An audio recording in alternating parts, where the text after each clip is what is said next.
بسم اللہ الرحمن الرحیم۔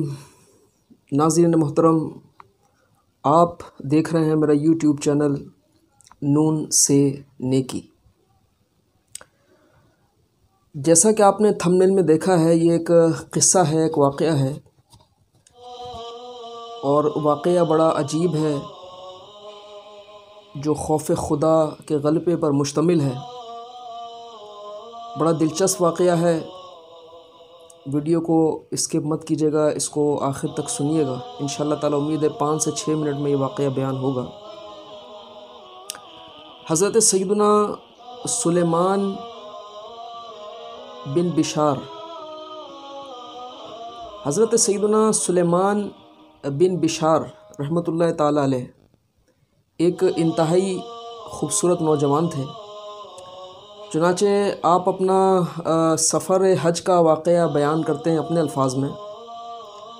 آپ کہتے ہیں کہ حج کا میرا سفر تھا، اور جب ہم مدینے سے نکلتے ہیں اور ایک جگہ ہے جس کا نام ہے ابوا، مقام ابوا پر ہم جا کر پڑاؤ کرتے ہیں۔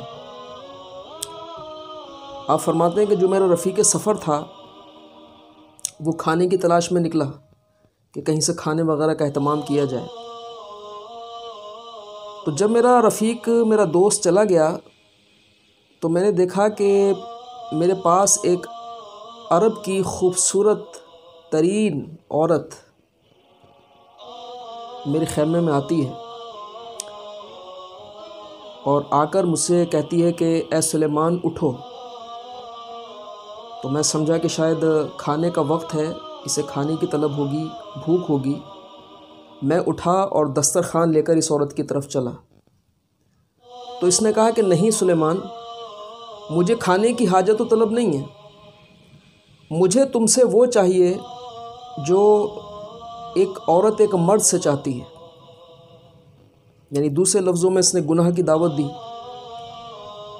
تو حضرت سلیمان بن بشار رحمۃ اللہ تعالی علیہ ارشاد فرماتے ہیں کہ جب میں نے اس عورت کی یہ بات سنی تو خوف خدا کے غلبے سے مجھے رونا آ گیا۔ میں ہچکیاں باندھ کے رونے لگا۔ جب اس عورت نے یہ معاملہ دیکھا تو یہ مایوس ہو گئی اور مایوس ہو کے وہاں سے چلی گئی۔ کچھ دیر کے بعد میرا رفیق سفر واپس آتا ہے اور رونے کے آثار میرے چہرے پہ دیکھتا ہے اور مجھ سے پوچھتا ہے کہ کیا ہوا، کیا تم رو رہے تھے؟ تو میں نے کہا کہ ہاں، مجھے اپنے بچوں کی یاد آ رہی تھی۔ ظاہر ہے کہ میں سفر میں ہوں، مجھے میرے بچے یاد آ گئے، میں ان کی وجہ سے رو رہا تھا۔ تو یہ دوست کہتے ہیں کہ نہیں، شاید تم مجھ سے کچھ چھپا رہے ہو، مجھے صحیح بتاؤ کہ کیا وجہ ہے۔ چنانچہ جب میرے دوست نے بہت زیادہ اصرار کیا تو میں نے اس کو سارا واقعہ بتا دیا۔ جب اس نے میرا یہ واقعہ سنا تو اس نے بھی رونا شروع کر دیا۔ تو میں نے اس سے عرض کیا کہ بھائی تم کیوں روتے ہو؟ تو میرا دوست کہتا ہے کہ یار میں بڑا کمزور نحیف شخص ہوں اور تم بڑے عظیم آدمی ہو،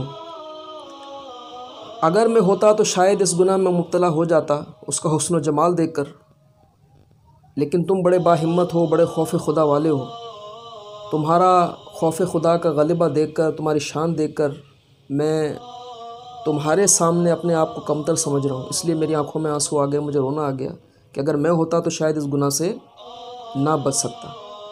چنانچہ سلیمان بن بشار رحمۃ اللہ تعالی علیہ فرماتے ہیں کہ ہم حج وغیرہ سے فارغ ہوئے، اور فارغ ہونے کے بعد جب ہماری واپسی تھی تو ایک جگہ پر ہم نے پڑاؤ کیا، رات ہوئی۔ جب رات ہوئی تو میری سوئی ہوئی قسمت انگڑائی لے کر جاگ اٹھی۔ میں کیا دیکھتا ہوں کہ میرے خواب میں ایک انتہائی حسین و جمیل نوجوان تشریف لائیں۔ تو میں ایک دم دیکھ کے کھڑا ہوا اور میں نے پوچھا کہ حضرت آپ کون ہیں؟ تو آپ فرماتے ہیں کہ میں یوسف علیہ السلام ہوں۔ سبحان اللہ۔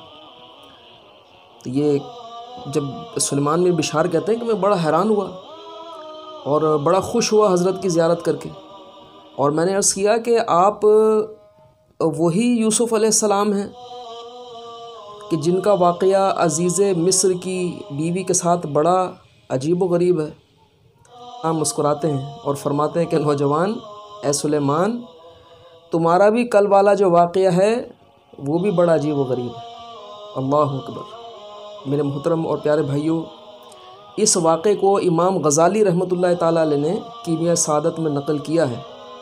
اب دیکھیں اس واقعے کے اندر ہمارے لیے کس قدر عبرت کے زبردست موتی ہیں کہ اگر کسی شخص پر اللہ کا خوف غالب آتا ہے اور ہر گھڑی اس کے ذہن میں یہ رہتا ہے کہ خلوت ہو یا جلوت ہو، تنہائی ہو یا کوئی محفل ہو، اگر اللہ کا خوف غالب ہے، بندہ گناہوں کی نحوست کو سمجھتا ہے، جانتا ہے، تو وہ گناہوں خطاؤں سے بچ سکتا ہے۔